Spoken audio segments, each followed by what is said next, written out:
10 minutes later, a man in a light gray woolen suit coat appeared downstairs of the company.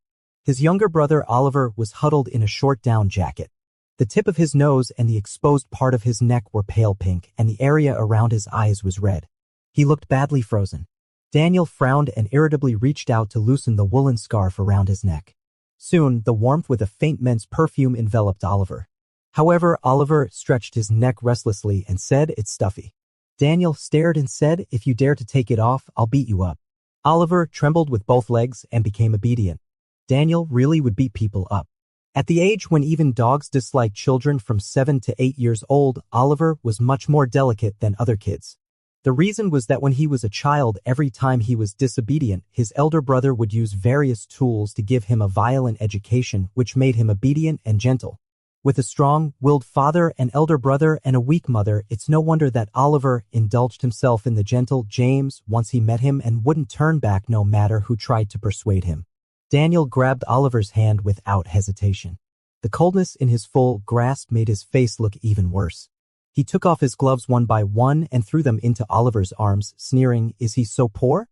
Can't even afford gloves?" Oliver tucked the scarf down to expose his mouth and argued, "I just don't like to wear them." This was true. Oliver didn't like to wear scarves and gloves, especially scarves. He would feel stuffy after wearing one for a while. Oliver wanted to say something else, but as soon as he met Daniel's eyes, he instantly cowered. "Go on, keep talking," Daniel sneered. "For every word I say about him, you can come back with 10. You're good for nothing. You pick up even a stone and treat it like a treasure." Andrew, who was playing the role of Oliver, took a moment to say to the system, "I suspect he just wanted to say dung ball, dot." The system thought Andrew was quite right. Apparently, Daniel swallowed his words because he didn't want to have a big fight with Oliver at the beginning. He sized up the redness under Oliver's eyes and the undried wetness on the side of his eyelashes and asked, "Did you quarrel with him?" Oliver was a full size smaller than Daniel. He could tuck both of his hands together into one of Daniel's gloves to keep warm. "No, I just have a bit of an upset stomach." "Daniel, didn't you have breakfast?" Oliver smiled, "I'm trying to lose weight." "Don't be ridiculous." Daniel pinched his waist. "You're as thin as a rake. Is that attractive?" Oliver jumped at the pinch and coquettishly said, "Brother. Brother. I've had bad luck for 8 lifetimes being your brother." Daniel put his hands in his pockets. "So you still don't want to drink soy milk? Then let's not go to Yongha. Let's go to that Ipin kanji shop over there." As he said that, he casually looked around and asked, "Where did you park your car?" Oliver said naturally he drove it to work. "I took the bus here." Daniel was stunned for a moment. His eyes widened. Oliver immediately became alert and first hugged his head and jumped 5 steps away. Daniel really wanted to give him a good beating to teach him a lesson, but it was the rush hour for work and they were in front of the company. President Ching cared about his reputation, so he quickly stepped forward, hooked Oliver's neck with one arm and pulled the person back into his arms. "Why are you running?" Oliver thought he was going to get beaten and shrank his neck in fear. "Brother, there are people. Noticing the panic in his younger brother's eyes, Daniel softened his heart and slightly loosened the arm that was holding his shoulder. Even so, he still didn't hold back with his words. He could pour out a stream of sarcasm without even thinking. "Oliver, you're quite something. You're quite at keeping a gigolo. If you work a bit harder, you can earn a house. One for each aspect of food, clothing, housing, and transportation. Then he can take care of the inside and you can take care of the outside. He can do embroidery and you can farm the land. You two can be happy, harmonious, and last forever." "How wonderful." Oliver lowered his head. "Brother, don't talk like that. He needs a means of transportation for work. I stay at home all day, so I don't need it." Daniel was so angry that he almost fell backwards, but thinking that Oliver said his stomach was uncomfortable, he held back his anger. He dragged Oliver towards the kanji shop. "What kind of kanji do you want? Century egg and lean meat kanji, or plain kanji?" "Century egg and lean meat kanji." "You're quite picky." "Thank you, brother. Don't mention it." "What kind of preserved egg and lean meat kanji?" "You're daydreaming. Your stomach is upset. Be good and drink millet kanji for me." After a few mouthfuls of hot kanji, Oliver's face, which had turned pale from the cold, regained some color. Except for his still pink nose tip, his cheeks had restored their rosy glow and looked extremely pinchable. Daniel took off his coat, rolled up the cuffs of his shirt, and prepared a vinegar dish for him. "What do you want from me?" Before Oliver could speak, Daniel quickly said, "If it's something about him, please don't say a word." "It's not about him." "Well, it sort of is. Oliver picked up a crab roe bun. Hearing what Daniel said, his expression became a bit troubled. Brother, don't tell mom and dad about this, okay? Daniel said expressionlessly, it depends on the situation. Oliver dipped the bun into the vinegar dish and whispered, brother, do you have any extra houses? Daniel's eyebrows twitched. What do you want to do? Oliver waved his hands hurriedly. I don't mean that, brother. I want to borrow your house to stay for a week, just me, no one else. Daniel, did you really have a fight? Oliver looked a bit dejected. Biting the edge of the bun, he mumbled incoherently. No, his parents are coming. He wants me to avoid them for a while. Daniel slapped the table. With a bang, half of the people in the store looked over. Daniel didn't care about that at all. His parents still don't know about you and him? Oliver paused for a moment and immediately spoke up to defend James. No, it's not like that. James' parents have been thrifty all their lives. They definitely won't want to stay in a hotel. I'll move out to make it convenient for them to stay. Did I ask you this? Stop talking nonsense. Daniel didn't listen to Oliver's explanation at all. Just tell me, does he have the intention to introduce you to his parents? Oliver poked the bottom of the bowl with a spoon. Hasn't it been made clear yet? He's not ready yet. No, when does he plan to get ready? Until he gets married and has children, or until he passes away? Oliver didn't say a word and rarely defended that person. Seeing his younger brother looking listless, Daniel suddenly softened his heart. He raised his hand wanting to stroke his head, but after hovering in the air for a while, it turned into a medium-strength pat on the back of his head, making Oliver shrink his neck. Oliver said, if it really doesn't work, I can also stay in your office. Daniel said impatiently, stop daydreaming and have your meal. Oliver looked up and said, don't let mom and dad know. Your messy business will be known to mom and dad sooner or later. Daniel was quite blunt, you'd better pray for yourself.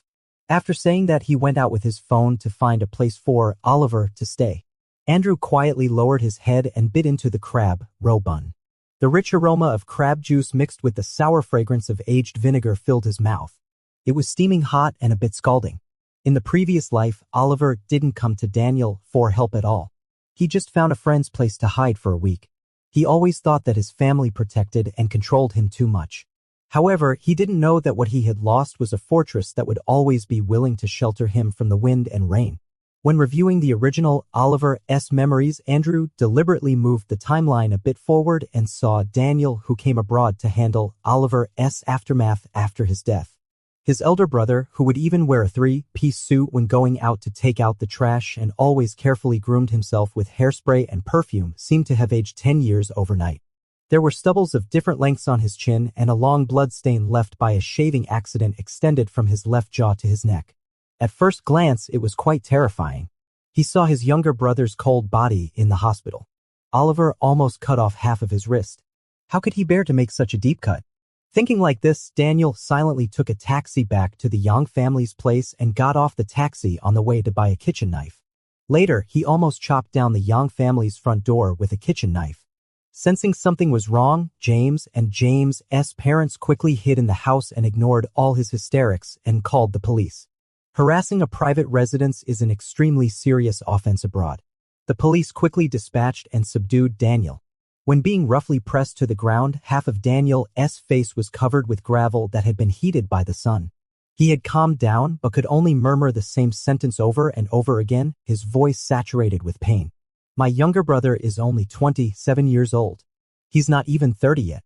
After making the phone call, Daniel came back, pulled out a stool and said, you're moving out next week, right? Andrew looked at him. Soon, the bearded face covered with sand and dark blood separated from this high-spirited face. Having emerged from that emotional state, Andrew successfully slipped back into the role of Oliver again, nodding obediently and saying, yes. I've sent you the address on WeChat.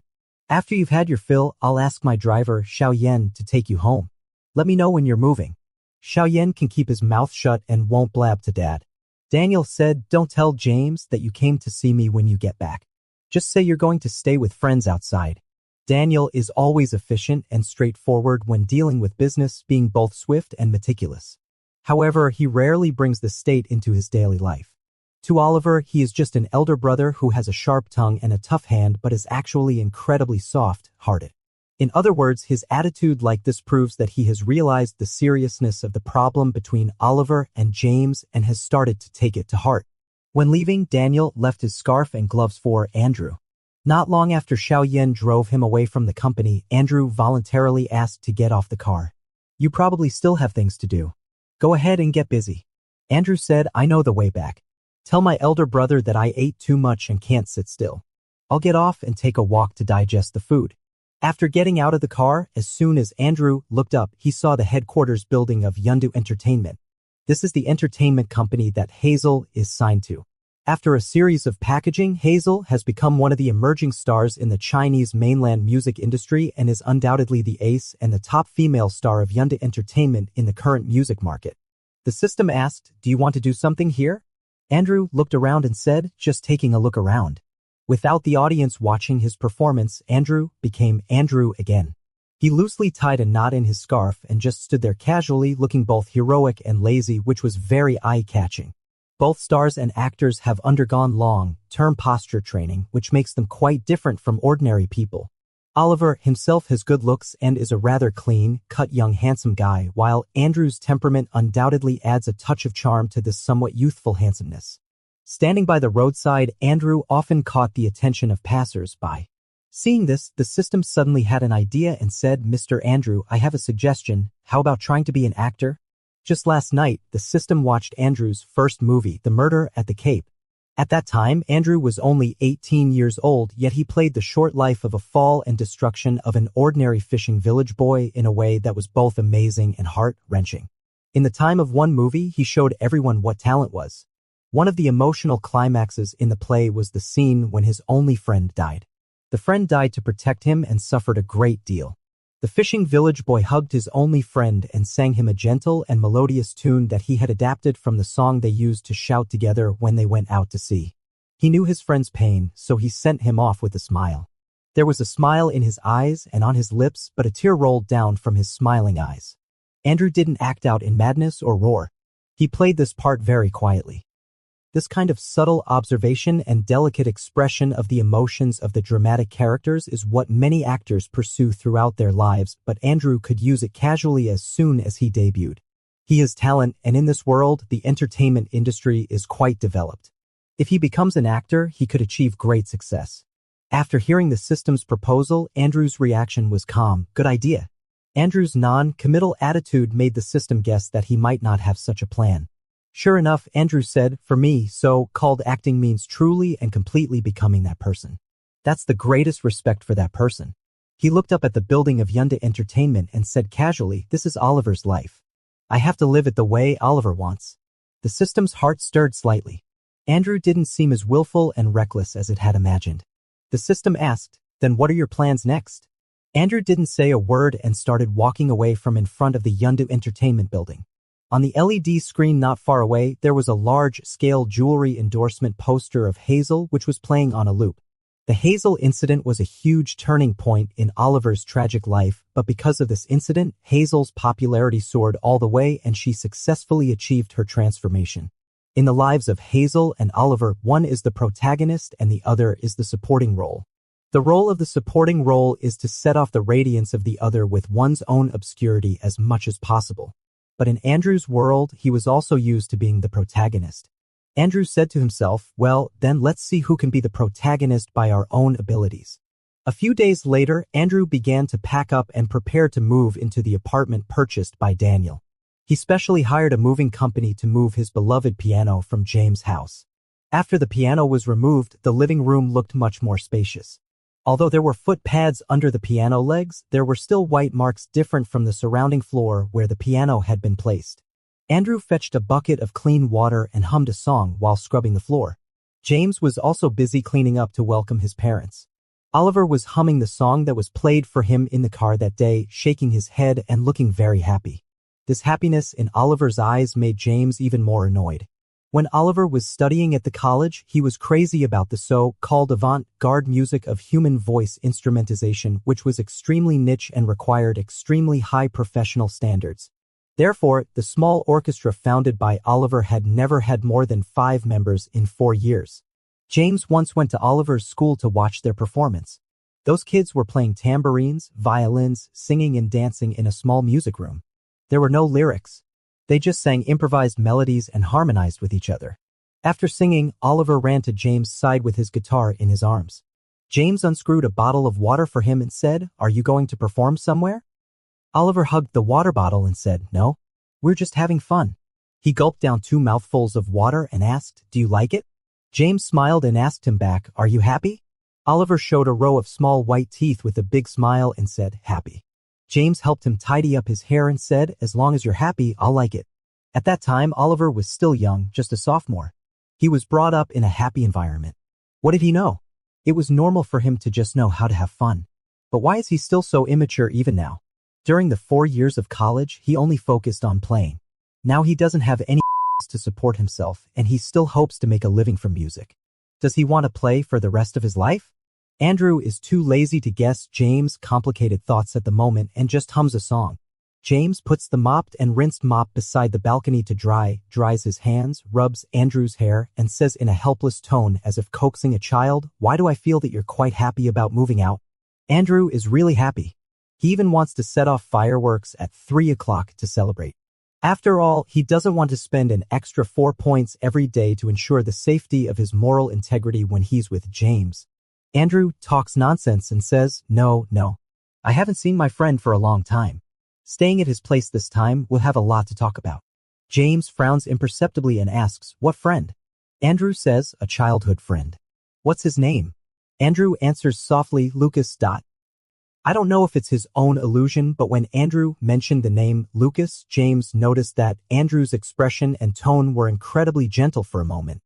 As if this name was a precious treasure hidden deep in his heart and not easily shown to others, only worthy of being taken out occasionally to be bathed in the light and wiped. James becomes alert and asks, "Why have I never heard you mention him?" Andrew soaks the rag in the bucket, rinses it, and then wrings it out. "He went abroad a long time ago." Only then does James remember that he didn't ask an important question clearly. "You only told me that you found a place to live, but you haven't told me where it is."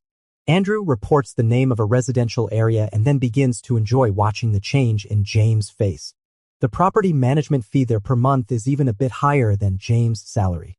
The system says, "Isn't that where Daniel?" Andrew says, "Shoo, don't talk. Feel it with your heart." The system, "Feel what?" Andrew, "The pleasure of beating those pay-to-win players." James came to his senses and asked, "What's he like?" Andrew replied, "He's great.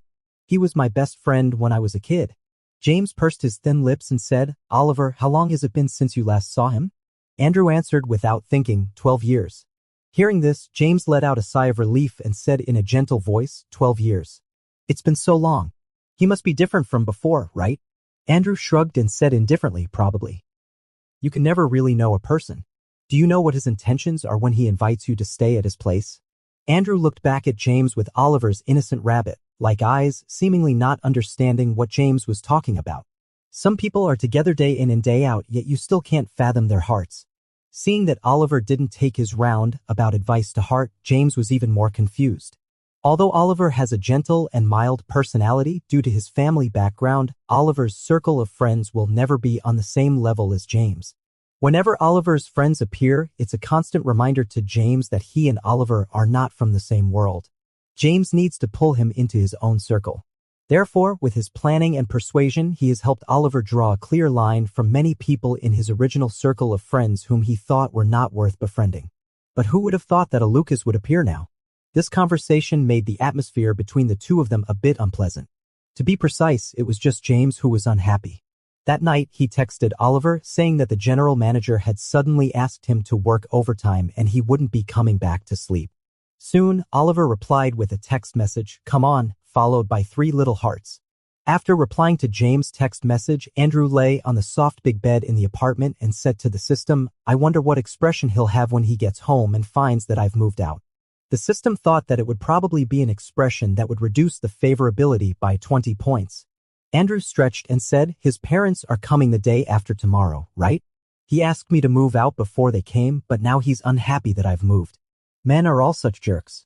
The system admired Andrew's calmness, but still couldn't help reminding him, "Mr. Andrew, please pay attention to the task progress." These days, Andrew has been testing the edge of James' passing favorability while completely ignoring the remorse value, which is the only standard for completing the task. Andrew replied to the system, "Aren't you tired?" The system. "Ha." Andrew said, "You've been calling me Mr. Andrew for several days. Are we really that unfamiliar?" The system didn't say a word. He wasn't like this before. He had a good relationship with all his hosts. This situation continued until he was reported by his 8th host. Since his 9th host, he has started to address the hosts as Mr. X. If we're unfamiliar, then so be it.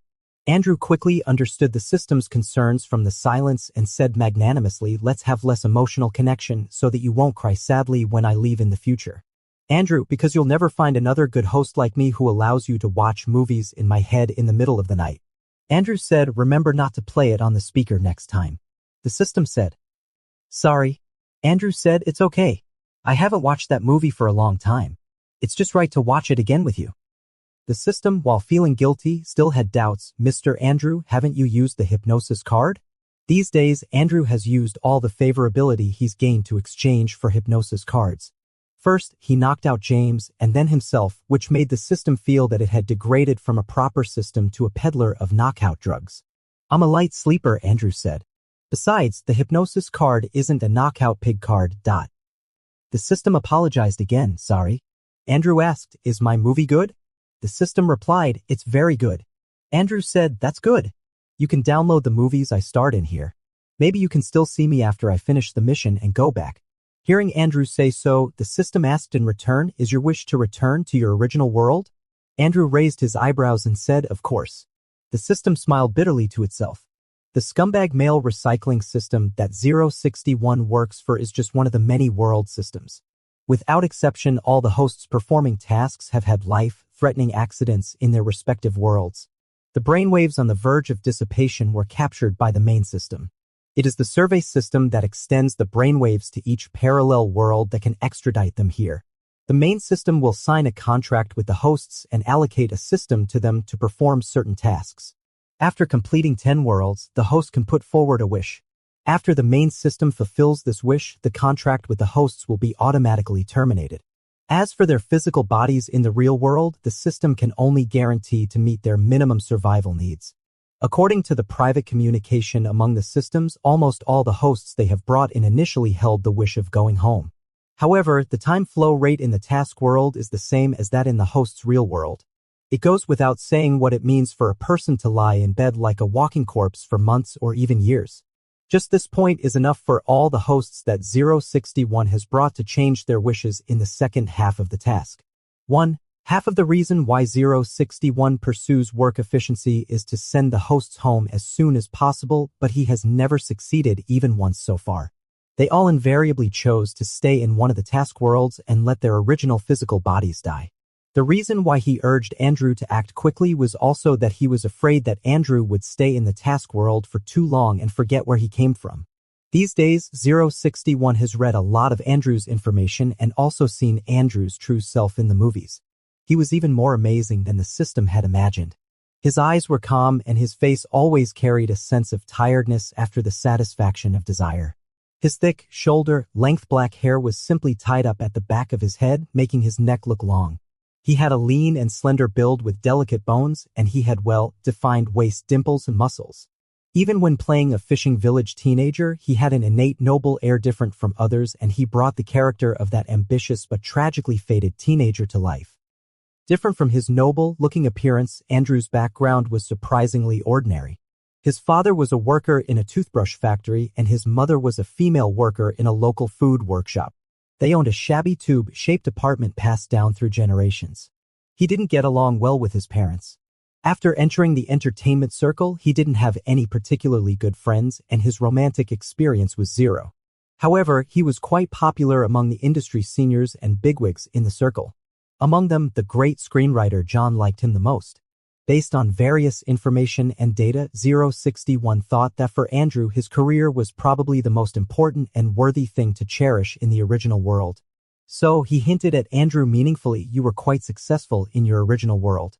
It would be a great pity if you don't go back. Unexpectedly, Andrew said, it's not a pity.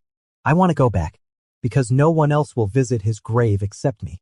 He thought of the Baymang cemetery and then of Lucas that Andrew had mentioned in front of James, and he pondered thoughtfully. Is Lucas your friend? Andrew didn't answer and reached for the bedside table. There were the sleeping pills he had bought today. He couldn't contact James this week and couldn't gain much favorability. He didn't want to waste the barely passing favorability. The key event hasn't been triggered yet. If the favorability drops too low, there might be unexpected changes. So he decided to save it. Just like in the real world, he would use drugs instead of the hypnosis card. He took one pill, thought about it, took another one, and swallowed them without water. After swallowing the pills, Andrew answered the system's question, "He is my best friend."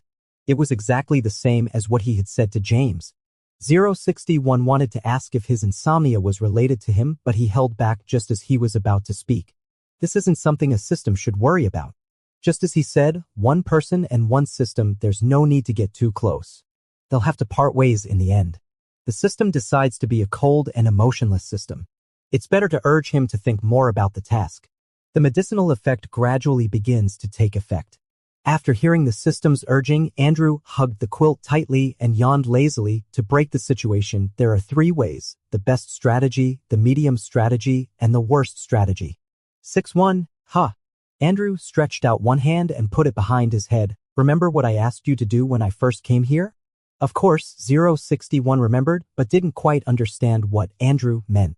He asked 061 to play the world line from beginning to end 3 times and watched some parts more than 3 times. He asked to immerse himself in the desperate emotion before Oliver committed and asked 061 several details. Then he fiddled with Oliver's phone for a long time. Andrew closed his eyes, count 9 o'clock as his starting regret value. Take it slow, no hurry. Under the effect of the medicine, Andrew fell asleep and dreamed of what happened before he came here. He was an actor and did quite well. At the age of 26, he won 2 international Class A awards, one for Best Actor and one for Best Supporting Actor. He had won all the 3 major domestic movie awards before the age of 25. However, the entertainment circle is still a circle. The first-class photographer, Mason, in the circle is a friend of the famous screenwriter, John, who discovered Andrew. The niece of an acquaintance of Mason wanted to shoot a play, and after many detours, she found Andrew. Firstly, to repay the kindness of the old Mr. Sun. Secondly, the location of the play theater was set in his hometown. And thirdly, he had a free period, so Andrew agreed to this task. When Andrew arrived at the play theater, he took off his sunglasses. This theater is still so old and shabby. Andrew's mouth had gotten him into a lot of trouble. His assistant had developed a conditioned reflex. With a start, he spoke up to make excuses for Andrew, old but sturdy, old but sturdy. It goes without saying that it was old. This was the oldest theater in the area, serving as both a drama theater and a cinema. When Andrew's father was young, he even brought Andrew's mother here to watch movies. As for whether it was sturdy or not, Andrew was the most qualified to comment. During the official performance, thanks to the aging decoration, Andrew was hit by a chandelier and entered this world. Andrew woke up from his dream. Just now in the dream, the moment when he was hit by the chandelier was infinitely prolonged. Lying in the wreckage of the crystal chandelier, Andrew felt like a box of soft drink that had been cracked open, with blood spurting out. Fortunately, it was just a dream, and he didn't feel any pain. Probably the people in the theater didn't expect to see such a scene when they bought tickets. They all stood up from their seats. Some stepped on the stools and took out their phones to take pictures. Lying on the ground, Andrew thought, take as many pictures as you want. When I die, I'll possess the photos and crawl out in the middle of the night to talk to you about life. If I don't scare you to death, I'll lose. Lying on the ground, he twisted his neck, which he could no longer feel. There were quite a few problems with the layout design of the old theater. Several load-bearing columns happened to block the view of the audience in the seats behind the columns. They had to crane their necks to barely see the stage. Therefore, the seats behind the columns were much cheaper than the other seats. He saw a brother and sister about 10 years old clinging to the column in the southeast corner, curiously looking at him. Andrew widened his eyes. The scene in front of him blurred and then became clear again. The faces of the 2 kids who were watching the fun changed into those of 2 teenage boys. They poked their heads out from behind the column, looking at the sudden accident in confusion and uneasiness. Andrew moved his fingers and silently mouthed, "Lucas." The girl still wanted to watch, but a parent behind her shouted. The boy blocked the girl's eyes from behind and led her away. Andrew's teeth chattered, "Lucas, don't go. Don't go."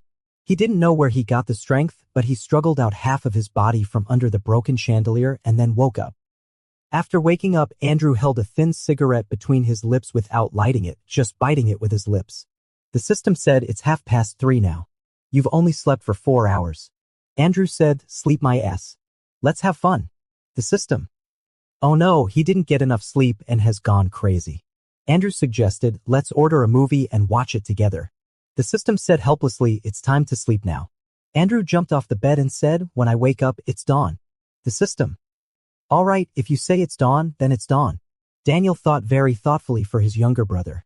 All the facilities in this 200 square meter apartment are very complete, and there are also many considerate notes. For example, there is a note on the wine cabinet that says, it's okay to bring friends to drink. You can drink the wine in the bottom 3 compartments at will. You can drink the wine in the middle 2 compartments. The wine in the top 2 compartments is my collection. If you dare to drink it, I'll break your legs. Andrew smiled, tore off all the notes, folded them into a stack, opened his wallet, sorted them out one by one, and put them into it. The system noticed his actions and was slightly touched.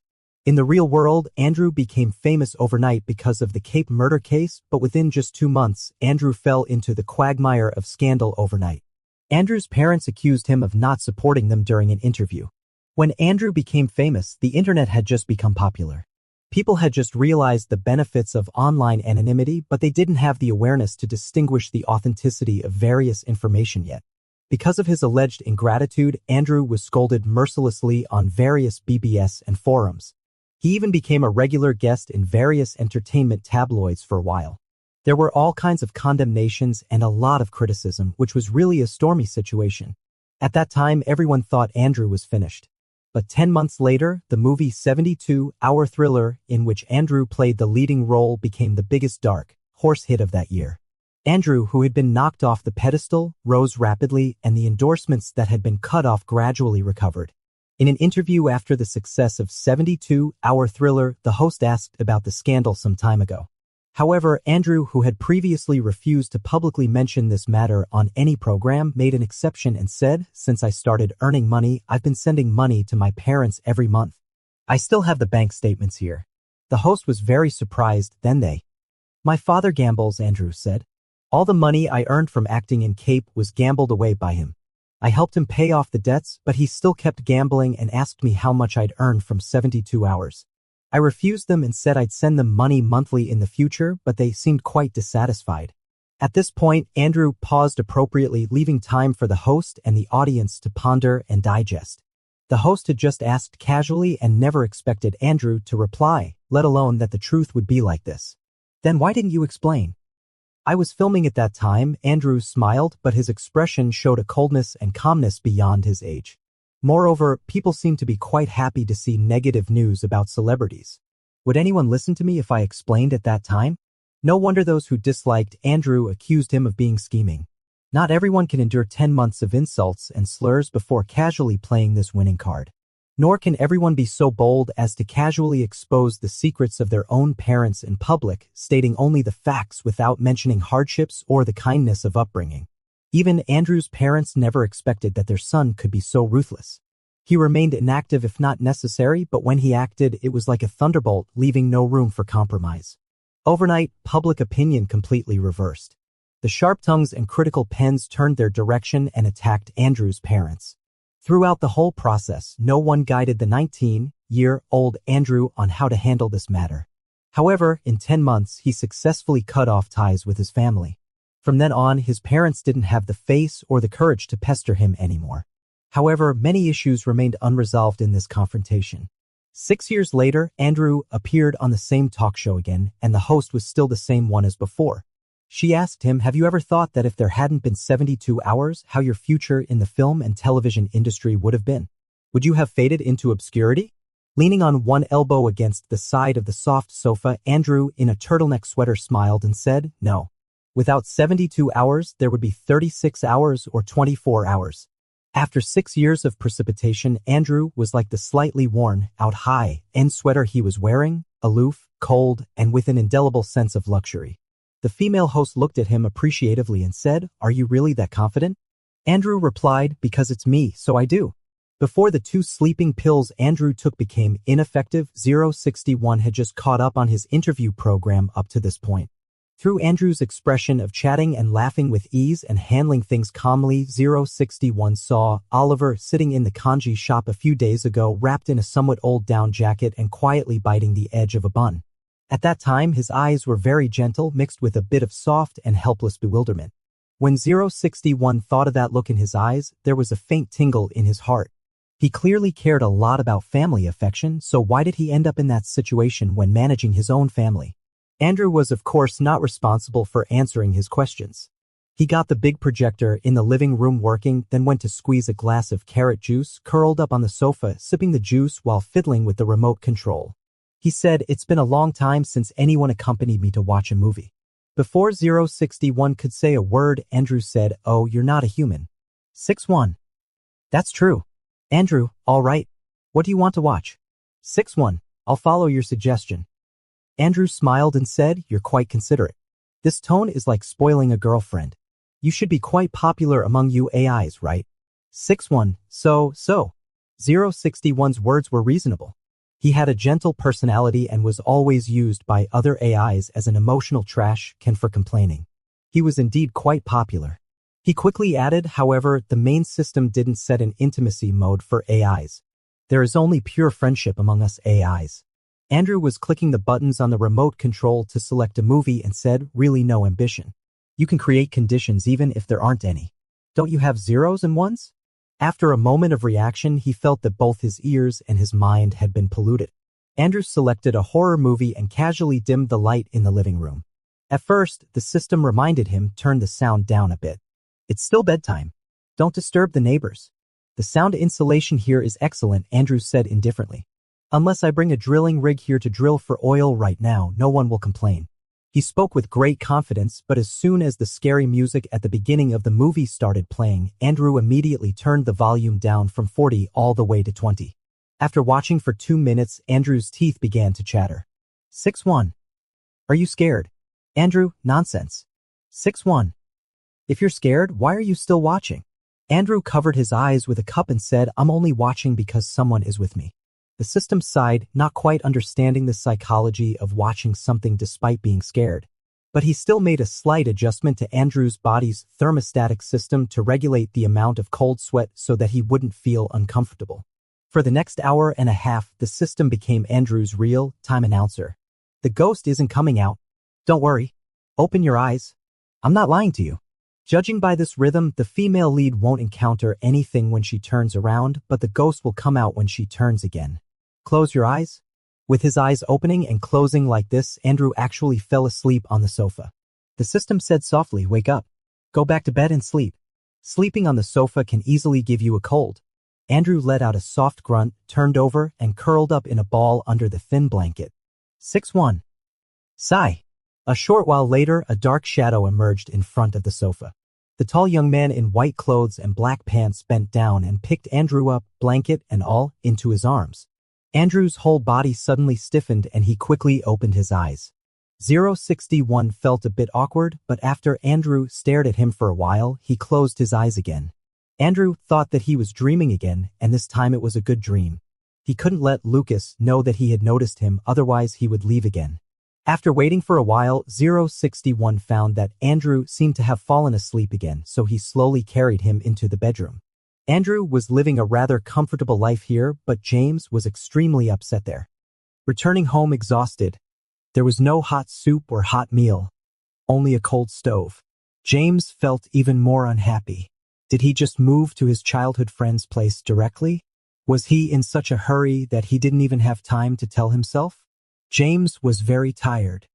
He felt that his enthusiasm for Oliver had gradually decreased recently, and he even had little interest in the things in bed.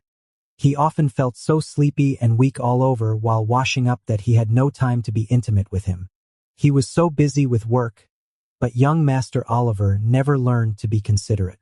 James didn't look for Oliver. According to his experience, Oliver was usually the one who couldn't hold his nerve.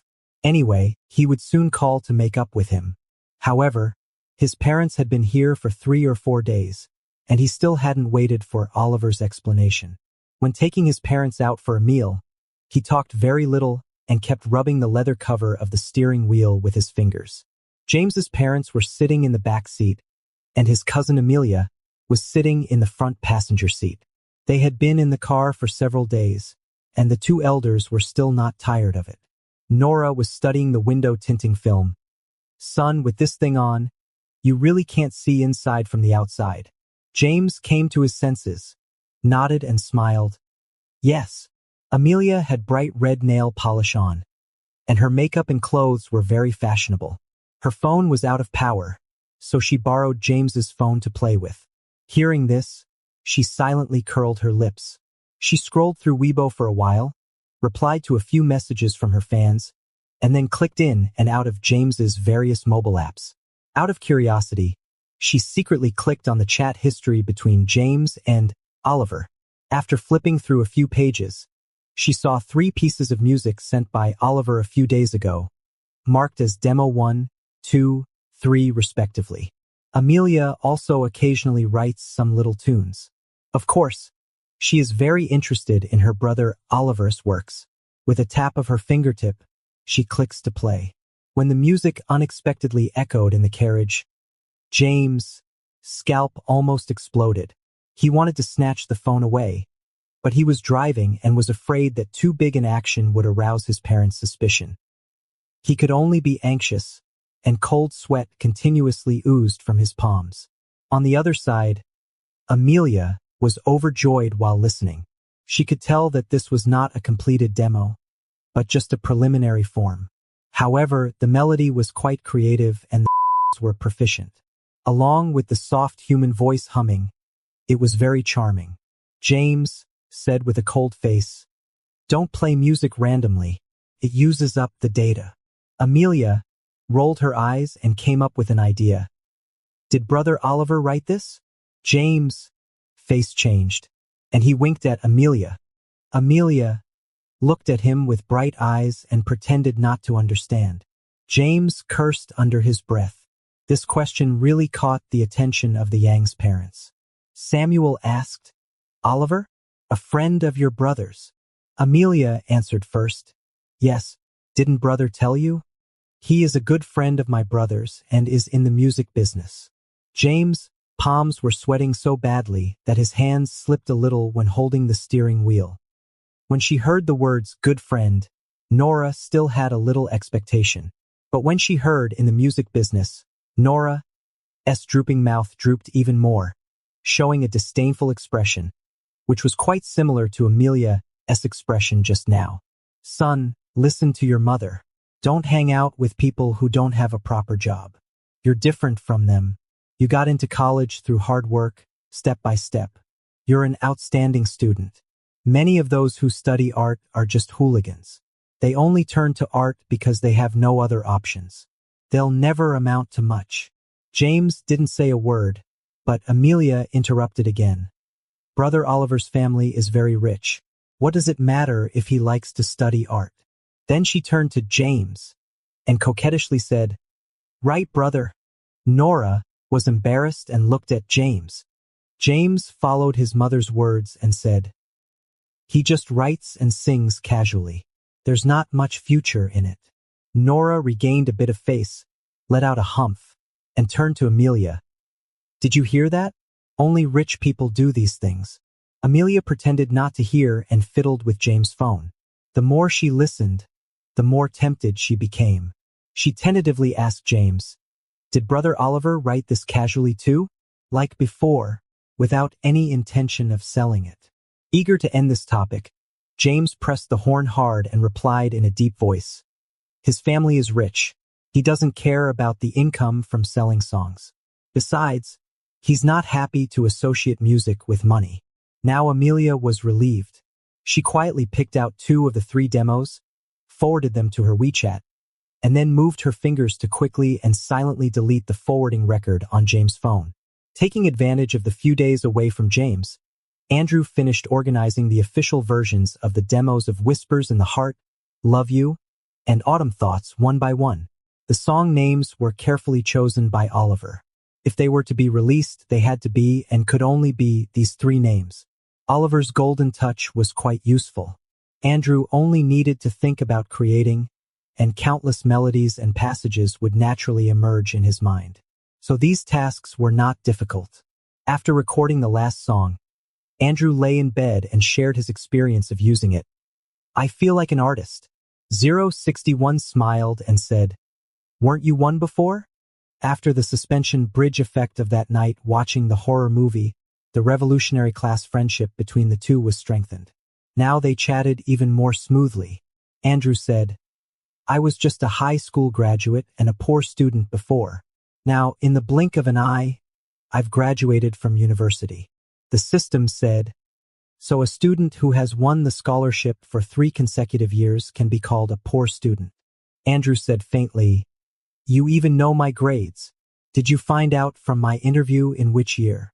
6-1. Got tricked. Andrew sighed. "Watching my movies and following my interviews. Crazy fans are really scary." 6-1. I'm really a proper system." 061 struggled desperately and said, "I just want to get to know you to facilitate the execution of the task." Andrew turned over and faced the ceiling, saying nothing. This silence suddenly made 061 a little flustered. He found that what he said was not very nice and added, "You're not entirely just my task." This remark was truly sincere. Andrew was his 11th host. For the host, in a strange and helpless world, the system was the only thing they could trust and rely on. Although having been formatted, 061 knew from the remaining feelings that every separation from the host was not a very pleasant experience. The reason why 061 wanted to be a cold and emotionless system was that he didn't want to be sad about parting anymore. But it seemed that he still couldn't do it. Andrew said, "Don't explain anymore." 6-1. Andrew said faintly, "I've lost your favor so soon." Andrew sighed. "I'm no longer the Mr. Andrew you love." 6-1. "It's a waste of my concern for you." However, he also breathed a sigh of relief. Andrew was quite different from the previous hosts he had experienced. He was a bit childish in speech, but very independent and calm in action. Such a person talked a lot, but could clearly distinguish between advantages and disadvantages. His desire to return to the real world was very strong. Even if they had to say goodbye in the future, it probably wouldn't be too difficult. After indulging in his acting addiction, Andrew fell into a silent and wise mode. He reached out to touch the sleeping pill bottle on the bedside table and found that it was already empty. Andrew got up and prepared to change clothes. 6-1. "Where are you going?" "The pharmacy is closed at this time." Andrew said, "Then I'll go to a karaoke bar and dance until the pharmacy opens." Oliver's body isn't made of iron. In order to finish the demo, he stayed up for 3 consecutive days. If he goes out to have fun now and suddenly drops dead, how will he fill out his work report? The host died from having too much fun? 061 sighed helplessly and said, "Lie down." Andrew said excitedly, 6-6. "Are you going to give me a hypnosis card for free?" 6-1. "Who is 6-6? Andrew guessed what 061 was thinking. "I figure it's not good to call you 0 or 1. It's easy to cause misunderstandings." Andrew, "So 6-6 still sounds better." 061 let out a deep sigh. "Fine, 6-6 it is." He said, "You always rely on drugs, which is bad for your health. Well, I'll read books to you before you go to sleep every day. Maybe it'll be better. Even if you can't fall asleep, listening to me read won't make you bored." This time, Andrew truly fell silent. 061 asked, "Is this okay?" Andrew hung the coat he had taken off back on the hanger and sat back on the bed. "The service is quite good. Have all your previous hosts enjoyed this kind of treatment?" 061 replied gently, "You're the only one I've ever met who can't sleep." Andrew lay flat on the bed, resting one hand behind his head, and said, "Okay, which book do you want to listen to? I'll go back to the system hall to download it now and come back in 5 minutes." "Harry Potter." But Andrew hesitated after naming the book. "No, not Harry Potter." The system patiently waited for his reply. Soon, Andrew reported clearly and precisely the high school politics textbook published by People's Education Press. 6-1, wait a moment. The system went and returned on time 5 minutes later. He opened the book, coughed lightly twice, and began to read. 061's voice was originally the extremely pleasant voice of a young man. After being carefully polished, his voice was like a spring ivy twining around a tree. The branches and leaves warmed by the sun wove a gentle nest, wrapping Andrew's consciousness. Andrew closed his eyes and curled up in the quilt. Teacher, which middle school do you teach at? If you taught me politics, I guarantee I wouldn't sleep. 061 gave a soft smile. Really not sleep? Andrew didn't look like an honest student at all. Andrew also laughed along. Unless you can keep me in line. How can I keep you in line? Andrew said, by being good looking. 061 gave a gentle smile. He didn't even know what he looked like.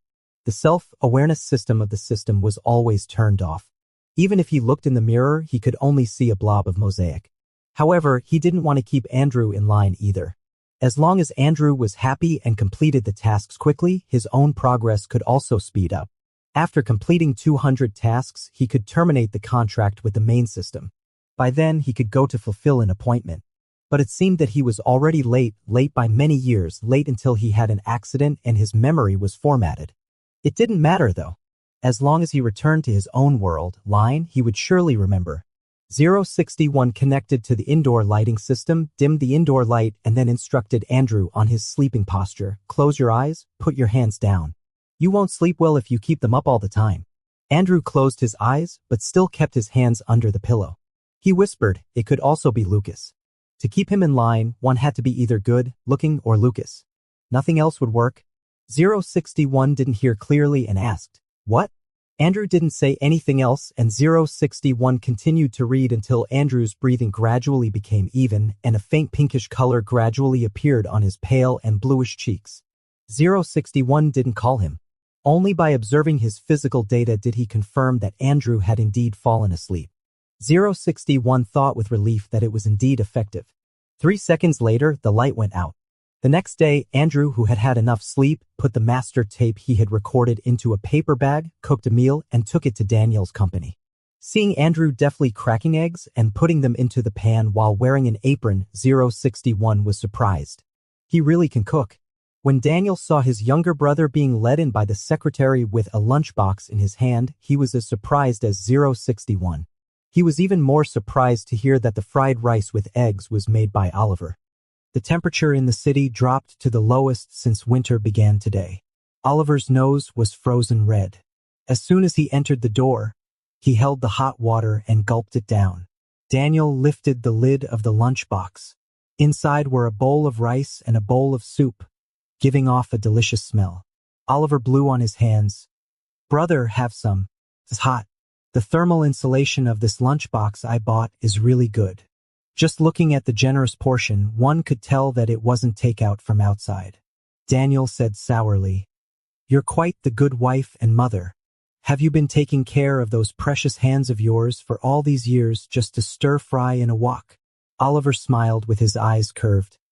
I'm happy to stir-fry in a wok for my brother. Isn't my brother happy? Daniel? Humph. Then he devoured all the food. After he finished eating, Oliver clearly explained his purpose. Daniel pushed the lunchbox aside. You want to submit your song? Oliver held the paper bag and looked expectantly. Does brother know where to submit it? I have a few classmates who work in entertainment companies. I'll ask them for you. Daniel didn't know much about this area, so naturally he wouldn't easily make any promises. Do you have any goals of your own? Oliver obediently shook his head. Daniel was frustrated with him. What an innocent fool. You don't care about anything. Oliver grinned foolishly. Still smiling. Daniel frowned. I have 2 buddies. They heard you sing before and asked me about you, wondering if you had any plans to debut. You refused them. One of them works at Yundu Entertainment now, and the other at Xingyun Entertainment. Which one do you want to try? Or submit to both? Oliver thought seriously for a while. Xingyun. Daniel, you just picked it randomly, right? Oliver, I like the name Xingyun. It sounds nice. Daniel, as expected, he's an innocent fool. Daniel stood up, took the paper bag from his arms, opened it and looked. Is it urgent? Oliver lowered his head shyly. It's a bit urgent. I need to pay the rent to James. He gave this younger brother, who was basically like a domestic helper, a kick.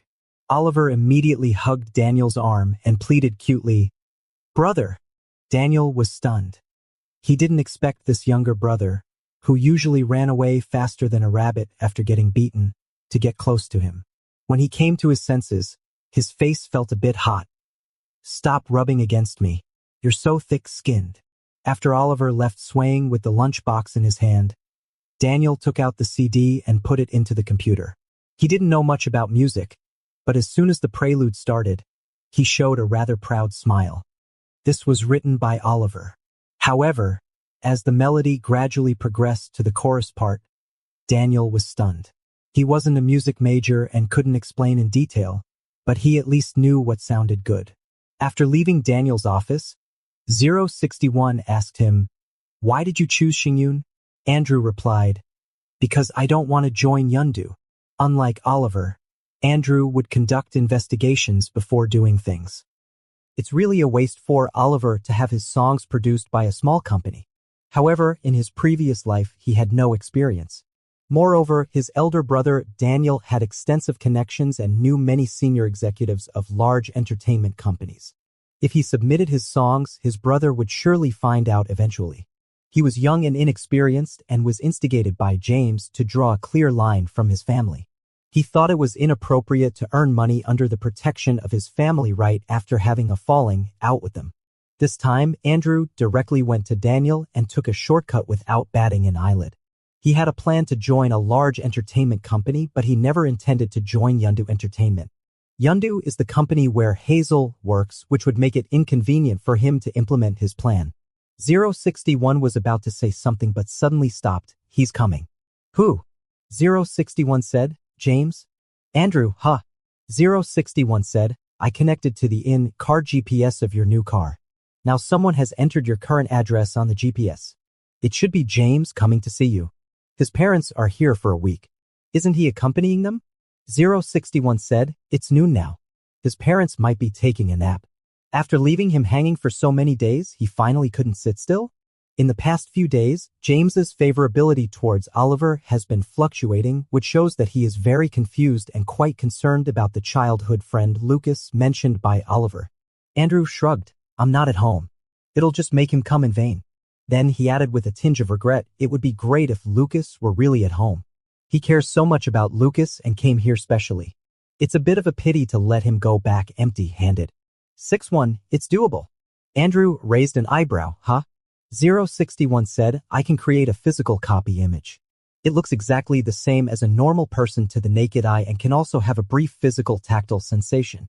Although the main system strictly prohibits us from using our physical form to contact the outside world, as long as the host doesn't report it to the main system, it's okay.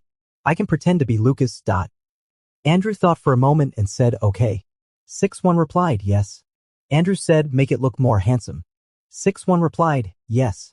061 considered whether to create an image based on a movie star. However, it would be troublesome and more than one system colleague had praised his own looks as handsome. After thinking it over, he decided to use his own appearance. Soon, a projection of 061 appeared in the apartment. He sat quietly on the bed, looking at his hands and feet. Then he looked at himself in the full-length mirror, only to see large patches of mosaics everywhere. Just as he expected. With nothing else to do, the system folded the clothes Andrew had thrown on the bed one by one and put them into the wardrobe. About half an hour later, the communication phone rang. It was the doorman saying that Mr. Chung, who lived here, had a visitor. 061 replied, "Yes." "Is it Mr. James? Please let him in." 5 minutes later, the doorbell rang. He got up to answer the door. It was indeed James on the other side of the door. 061 smiled and nodded at the stunned James. "Mr. Yang? Oliver told me you would come."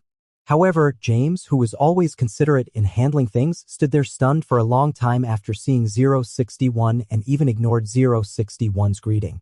"Mr. Yang?" He had no idea what kind of sight he presented in James' eyes. The man in front of him was wearing white clothes and black pants with a straight back and was a few centimeters taller than him. However, his clean and pure temperament, especially the shape of his eyebrows and eyes, was quite similar to James. James hesitated for a long time and asked, "Mr. Lucas?" "It's me." "Mr. Yang, come in and have a seat." Of course, 061, who was unaware of his own appearance, showed no reaction. However, this calm demeanor took on a subtle meaning in James' eyes. It seemed that he had long known of James' existence and was completely unfazed by their resemblance. However, James knew nothing about the person in front of him. James originally didn't want to stay longer, but this face made him stay. 061 invited James into the house and greeted him. Oliver has gone out. Please wait here for a while. I have something to do. I'll leave after sitting for a short while. Are you in a hurry? Do you want to drink wine or tea? Just plain water will do. 061 smiled and said, this isn't the way to treat guests. Let's have tea instead. There was a set of gongfu tea sets in the apartment which were bought by Daniel. Because the operation steps were too cumbersome, Daniel probably only used them 2 or 3 times before putting them aside. 061 took out the tea set and a box of high-grade Phoenix Dansong tea. He started the fire, fanned the stove, and warmed the teapot. His movements were gentle and elegant, showing a calm and unhurried composure. He had traveled through 100 worlds, so it was no problem for him to put on an air. 061 asked, what do you want to see Oliver about? James was in a daze and replied, huh? The person in front of him resembled him so much, yet in every aspect, he was just a little better. This was true for his nose, eyes, height, and leg length, not to mention the clean and refined air that clearly came from a good family background. This feeling was really strange and frustrating. 061 didn't know what he was thinking and didn't want to guess either, so he repeated his question. Instead of answering, James asked, where has Oliver gone? 061 said, I don't know. James said, he lives with you. Don't you know where he's gone? 061 calmly said, I'm his friend. I'm neither his guardian nor his prison guard. James suddenly became suspicious. He suspected and asked, did Oliver say something to you? Did Oliver complain to him? Did he say that he was watching him too closely? But he did it for Oliver's own good. Oliver's elder brother, Daniel, either beat or scolded him. He didn't treat him like a brother at all. Was it wrong for him not to want Oliver to associate with Daniel too much? Oliver's friends were very dissatisfied with him. Was it wrong for him to tell Oliver to stay away from them? Oliver knew nothing but music. When buying vegetables, vegetable vendors would always charge him 2 or 3 cents more, and he would still pay happily. Was it wrong for him to tell Oliver to stay at home and not wander around? While James was having wild thoughts, 061 remained calm. 061 had traveled far and wide, piloted mechas, and fought zombies. He was used to all kinds of scumbags, so he was very calm at this time. Even if, in the worst-case scenario, as a mass of data, he had reproductive isolation from such a person, there was no need to haggle over every detail. He kept moving his hands and smiled. He didn't say anything to me. You should trust him. Besides, he didn't offer any more explanations. If James asked further, it would only make him seem unrefined. James forcefully suppressed his inexplicable irritation and asked, when will he be back? It depends on his own mood. Are you his childhood friend? 061 thought to himself. Finally, he asked. He even felt suffocated on James' behalf. He poured out the cup of tea used to warm the cup and replied, we grew up together, so I guess so. One could imagine what kind of family background the person who grew up with Oliver had. James tried to remain calm and asked, you're on good terms? Not bad. 061 retrieved a memory fragment from its vast data pool and added, when we were kids, he made a bet with me. The loser would have to wear a skirt and stroll around for a day. Eventually, he lost. Just thinking about that incident, a faint smile unconsciously appeared on 061's lips. That guy was quite bold and nonchalant when changing into the skirt. But less than a quarter of an hour after going out, he became embarrassed. With a blushing face, he tugged at the bottom of the skirt and refused to walk any further, afraid of running into acquaintances. In the end, 061 carried him home on the back. He buried his face in 061's back the whole time, too ashamed to look up. Every time 061 recalled the past, he wanted to see that person's face clearly. However, the specific image of that person had been shredded into pieces along with the formatting. Noticing the nostalgic smile on 061's face, James clenched his back teeth for 2 seconds before relaxing. It seems that their relationship is really good. Fortunately, he was good at controlling his emotions. Thank you for taking care of Oliver these 2 days. It's a pity that I didn't have the chance to get to know you before. 061 refocused his attention and handed the teacup to James, repeating what Andrew had casually said. I went abroad a long time ago. James brought the tea to his lips and blew on it. But I've never seen you two in contact, and I've never heard Oliver mention you. So I was quite surprised to hear that he was coming to stay with you. There was a barb in those words. 061 began to understand. If James had been subtly influencing Oliver all along, isolating him from his circle of friends and making him a doll belonging only to him, it was no wonder that Oliver couldn't even find a confidant to talk to during the most difficult time.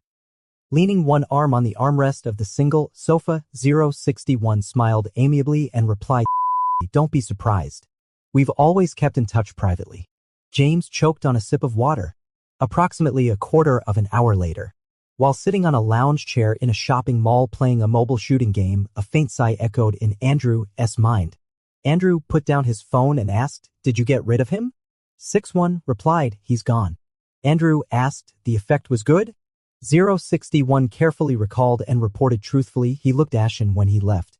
Andrew sighed, "No wonder he called me 6 times just now." 61 asked, "Did you answer?" "What did he say?" Andrew said, "The vibrations affected my gaming experience, so I put my phone on silent." 61 said, "Okay then." Before the words faded, Andrew slapped his thigh regretfully and said, "I should have asked you to record your conversation." 061 smiled and asked, "Do you want to see it?" He uploaded a recorded video to the shared panel and said, "You're welcome." Andrew said affectionately, 66, "You're so kind." All right, if 66 is what he wants to call 66, does sound nice. Andrew began to study the report sent back by 061 from the scene. 061 noticed that while Andrew was watching the broadcast with great interest, he was blowing on his hands. The body of Oliver was not resistant to the cold. Although the department store had heating, his palms were still cold. Andrew didn't care much about it, but as a system, 061 should have the awareness to serve the host. He made data corrections and adjustments to the constant temperature system in Andrew's body and, by the way, reorganized a stream of data.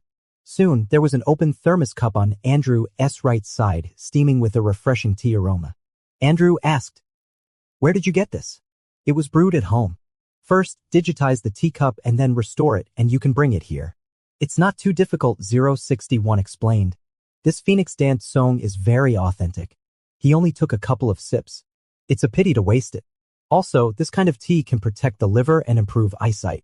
You have trouble sleeping. Drinking more of this tea is good for your health." Andrew didn't say a word. 061 assumed that he was touched and kindly didn't say anything else. Instead, he started to study the existing values on the panel. The favorability rating actually fluctuated between 75 and 55, which was extremely unstable.